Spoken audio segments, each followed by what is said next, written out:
Passo la parola a Federico Tulli. Vediamo se funziona. Sì. Ditemi voi. Allora, intanto grazie Francesco Zanardi dell'Abuso per l'invito.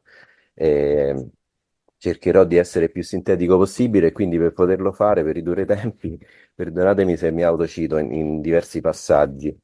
Allora, io mi concentrerò in particolare sulla questione della pedofilia nella Chiesa in Italia, anche qui per questioni di tempo. Francesco e poi anche l'avvocato Mario Caligiuri parlano più, in maniera più estesa appunto della questione che riguarda anche il volontariato in generale. Ovviamente la questione della pedofilia nella Chiesa è solo una parte del problema, che è quello della pedofilia nella società civile in Italia. Allora, io da circa 20 anni mi occupo da giornalista di violenze su bambini e donne e bambine, compiute in ambiente ecclesiastico e non solo. E da oltre 10 anni collaboro con Rete Abuso. Oltre ad aver molto studiato e intervistato avvocati, storici, filosofi, magistrati, sociologi, psichiatri e psicoterapeuti che hanno fatto ricerca scientifica su questi temi o che hanno avuto vittime tra i loro pazienti. E mi sono avvalso del loro contributo nei miei libri e nelle inchieste che ho scritto per 17 anni sul settimanale Left. Ma ho anche intervistato di persona centinaia di vittime di paesi diversi, ho visto l'orrore e la disperazione nei loro occhi. Quasi tutte avevano impiegato anche decine di anni a elaborare, per quanto possibile, e denunciare la violenza subita da bambini. Secondo uno studio australiano passano in media 33 anni prima che ci riescano. Molte vittime di preti pedofili ho potuto riscontrare che hanno pesantissime disabilità congenite che vanno dalla sordità alla cecità e così via, e questo li ha resi ancora più vulnerabili tra gli esseri umani più vulnerabili. Moltissime di quelle che ho incontrato sono cresciute senza uno o entrambi i genitori, oppure in ambiente familiare assente e inaffettivo. E di questa carenza affettiva aveva approfittato lucidamente il pedofilo per avvicinarsi al bambino o alla bambina, sapendo che difficilmente un adulto li avrebbe protetti. Io ricordo il racconto di una ragazza, era stata stuprata per 4 anni, fin da bambina, da un sacerdote di oltre 40 anni più grande di lei. Non aveva praticamente mai avuto il padre e la mamma era la collaboratrice domestica del suo stupratore. E le chiesi, ma quando il parroco ti mise le mani addosso, non dicessi nulla a tua madre? Certo, mi rispose, e come reagì? Mi dette uno schiaffo, mi accusò di aver inventato tutto e non ne parlò mai più. Lei aveva 13 anni, nessuno l'aiutò e denunciò tutto appena divenuta maggiorenne. Ad accompagnarla in caserma in un'altra città fu una zia. Ecco, io l'indifferenza mortale della madre di questa ragazza è la stessa che riscontro dai 20 anni a livello istituzionale. Cosa voglio dire? In Italia Stato e Chiesa non hanno mai preso in considerazione l'idea di realizzare un'indagine su scala nazionale o di delegare una commissione realmente indipendente a farlo. Tempo fa chiesi a una ministra per le pari opportunità e al portavoce della Santa Sede, che allora era Monsignor Lombardi, come mai l'Italia non prendesse esempio da altri paesi molto simili al nostro per tradizione cattolica, che hanno deciso di affrontare, indagando a fondo, il fenomeno criminale della pedofilia nella Chiesa. La ministra mi rispose che la questione non era nel programma di governo. Monsignor Lombardi mi disse che da noi il problema non sussiste. Un breve inciso, io rivolsi questa domanda alla ministra in occasione della ratifica da parte dell'Italia della Convenzione di Lanzarote, di cui si è molto parlato fin qui e se ne parlerà ancora. Seduto accanto alla ministra c'era un vescovo, sebbene la Santa Sede non aderisca alla Convenzione. Non molto convinto di queste risposte, mi sono messo a indagare e nel 2014 ho scritto il mio secondo libro, Chiesa e pedofilia, il caso italiano. Dopo oltre 200 pagine di inchiesta, fonti verificate, documenti e testimonianze alla mano, sono giunta alla conclusione opposta rispetto a quella di Monsignor Lombardi, avendo scoperto che dall'unità d'Italia in poi la pedofilia di matrice clericale attraversa senza soluzione di continuità tutta la storia del nostro paese, fino a oggi. In Italia non esistono, come ha detto anche Francesco molto bene, statistiche ufficiali sulla diffusione della pedofilia in generale, men che meno su quella di matrice clericale. Il Ministero per le pari opportunità non rende pubblici i dati dell'Osservatorio per il contrasto della pedofilia e della pornografia minorile, contribuendo, secondo me, a far passare l'idea falsa nell'opinione pubblica che si tratti di un fenomeno occasionale circoscritto a determinati ambiti o specifiche realtà di degrado sociale. Tra il 2022 e l'inizio del 2023, in assenza appunto di statistiche ufficiali, grazie anche al sostegno di Rete L'Abuso con i suoi dati, ho realizzato per Left una lunga inchiesta, lavorando anche su fonti giornalistiche, documenti, testimonianze, sentenze passate in giudicato e così via, dalla quale è emerso che in Italia in 23 anni, dal 2000, sono stati denunciati 146 sacerdoti, 113 sono state le condanne definitive per reati di natura pedofila.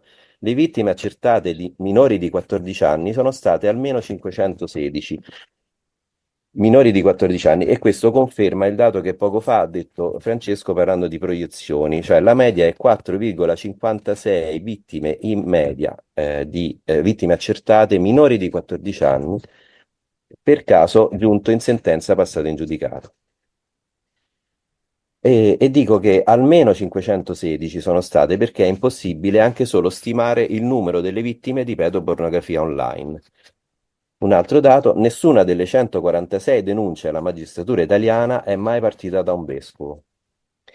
E ancora, il 17 dicembre 2022, Monsignor Baturi, segretario generale della Conferenza Episcopale, ha rivelato che dal 2010 al 2020 sono stati 613 fascicoli trasmessi dalle diocesi italiane al Dicastero per la dottrina della fede, cioè la Santa Sede. Altri 100 fascicoli erano stati trasmessi tra il 2000 e il 2010. Sommando questi numeri, viene fuori che tra il 2000 e il 2023 in Italia sono stati denunciati almeno 859 casi di pedofilia nella Chiesa. A questo conteggio mancano una trentina di casi di cui ha parlato Francesco poco fa, perché io nell'inchiesta non sono arrivato all'ultimo report della CEI che è di pochi mesi fa.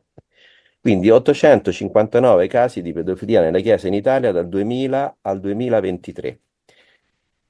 Di questi, appunto, 713 fascicoli della CEI, nemmeno questi sono mai stati condivisi con la magistratura, sempre in virtù del diritto, lo metto molto tra virgolette, a non collaborare con la magistratura sancito dall'articolo 4 del concordato.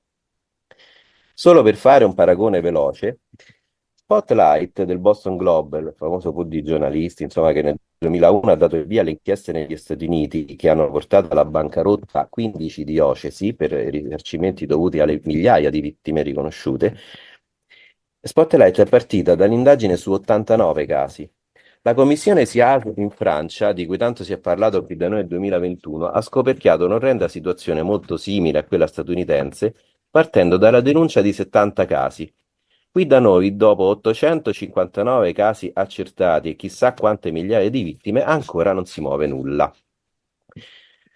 La mia indagine, ripeto, giornalistica conferma quanto scoperto e accertato appunto dall'Associazione Rete L'Abuso, Onlus, che è anche l'unica realtà della società civile nel nostro paese che si occupa di tutela dei diritti delle vittime di preti violentatori. Questo report che vedete nello schermo è ormai superato da quello che Francesco ha fatto vedere poco fa.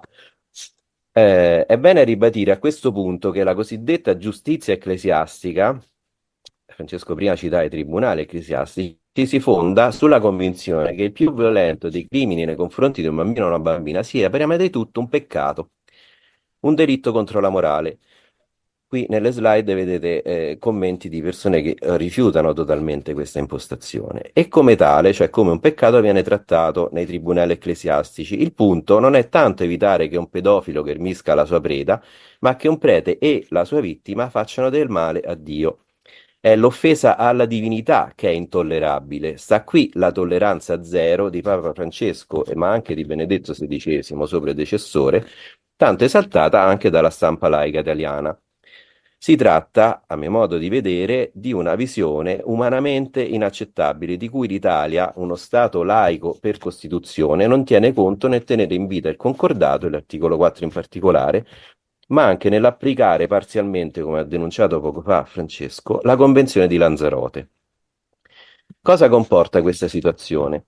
Comporta che il pedofilo prete, che come tutti i pedofili è una persona gravemente malata di mente, ma non di quelle che danno in escandescenza, sia lucidamente consapevole di poter agire pressoché indisturbato, potendo contare sulla copertura delle proprie istituzioni e su un credito socialmente e politicamente riconosciuto molto più alto di qualsiasi altro membro della società civile.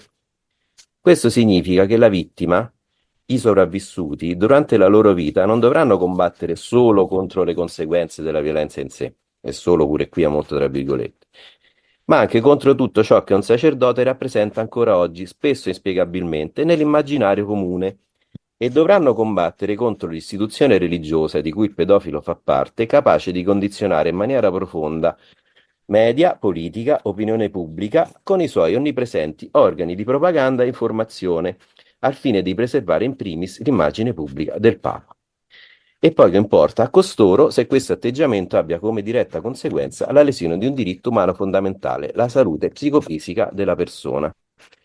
E concludo lasciando aperta l'ultima slide che in parte, e intanto vi ringrazio, sintetizza quello, diciamo, la parte finale dell'intervento di Francesco e secondo me ecco, può essere anche utile per introdurre quella dell'avvocato Mario Caligiuri che se non ricordo male parlerà dopo di me. Grazie.